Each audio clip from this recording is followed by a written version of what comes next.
everyone, Paul from Untitled Scale Modeler. Welcome to another review. Today I've got a review of the RP Toolz punch and die tool set, which is from 0.5 to 2mm. Now, I've not had one of these before, something I've always wanted to get. They retail, I think it's about £72 at Hysterex, which I think is one of the importers of RP Tools in the UK. That's a high price to pay. I managed to get this on eBay for nearly half the price of that. It was a one-off, it was somebody selling their tool they'd hardly use, hence the slightly ripped box. But after using it, it is well worth that £70 odd. It's a fantastic tool. I actually used it yesterday for the first time on the Kraz, funnily enough, which is what job me to review it.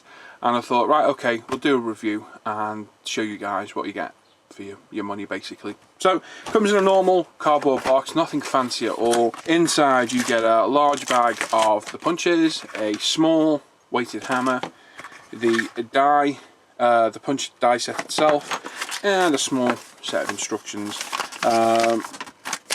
What do we get? Not even instructions, literally. Yeah, very slight instructions. What we'll do, we'll go on the close-up one, you can have a read of that. So, punch and die, tool designed to cut plastic, PVC, aluminium, brass or styrene circle and hole maker. So it'll cut through all those things. It's quite versatile. Made in Hungary. It's made of galvanized steel, plexi sheet and aluminium. So basically, loosen the knurled knobs. The English is terrible. Plexi sheet will be up. Set your workpiece in, tighten the knurled knobs, select the right punch tool, punch by hammer, loosen the nuts and remove your workpiece. The cutter piece goes down. Do not use thicker styrol or PVC material as the punch tool diameter. The thicker material can damage the punch tool and the die plate. Use your right diameter punch tool to the die holes. Do not over tighten the knurled knobs, which will cause damage on the plexi top sheet. Probably at the first few punch will cause a little poke coming out from the die tool. And sometimes be lubricated the end of the die tool. So yeah, a bit of bad English there, so yeah, we'll ignore that. So in the box you get a very small little hammer, which is nicely weighted, just right for using the punches. You get a bag of punches themselves, 0.5 to 2mm, and I'm just going to give this a quick wipe. We get the actual die itself, so this goes from 0.5mm all the way up to 2mm. It's heavy, it's got a good weight to it. Perspex on top, I'm assuming it's cast, did it say cast iron? Galvanized steel and aluminium. So these are aluminium. I'm assuming the base of this is the galvanized steel. It's got a good hefty weight to it. I'm not sure how heavy it is, but it's got a good hefty weight, and it is very, very well made. Like I say, I tested it when I bought it. I tried it out properly yesterday for the first time in anger, and it performed flawlessly. So we'll get the punches out, we'll have a little look, and then we'll got a little bit of 1mm styrene sheet, and we'll give it a whirl. So like I say, you go right down from, we can find a 0.5, there's 0.8, 1, 6, 0.5, so right from a 0.5 all the way up to a 2mm, which you'll find, to a 2. So there's the two sizes, so quite versatile sizes. They're going to do a number of jobs, and I'll show it in use in a minute actually what I can do. They're aluminium, they're very nicely made, nicely weighted. Each one is marked on top its corresponding size, that's 1 and 1.9mm, and they line up absolutely perfectly into the holes. Like, there's no margin, there's no play in there whatsoever. They line up perfectly. So to use it, you loosen the knurled knobs, so the knurled knobs, not knurled. You pop in your styrene sheet, tighten it up, don't over tighten it like it says. I found you don't really need to tighten it up, so if you can leave it loose enough to move the sheet around, like so, as you punch one out you can move it each time, and that's how I found its use. It was a little bit easier, but what I want to do, if we're clever we can do it like so. I want to do a 0.5 and a 2mm, so 0.5, 2mm. So we'll grab the appropriate one, which there's 0.9. I should have kept a hold of it. There's the 2.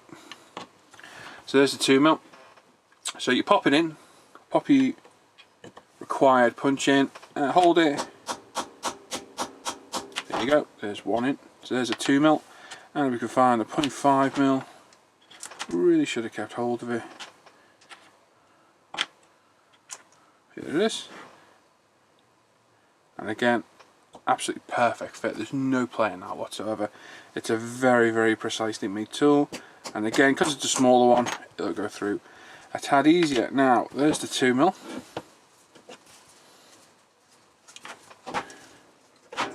And the 0.5mm is still inside. So we get our tweezers. Here we go. So I can get that on my finger. I can show you. So there's a 0.5mm. So if you've lost any, come on, focus. There we go.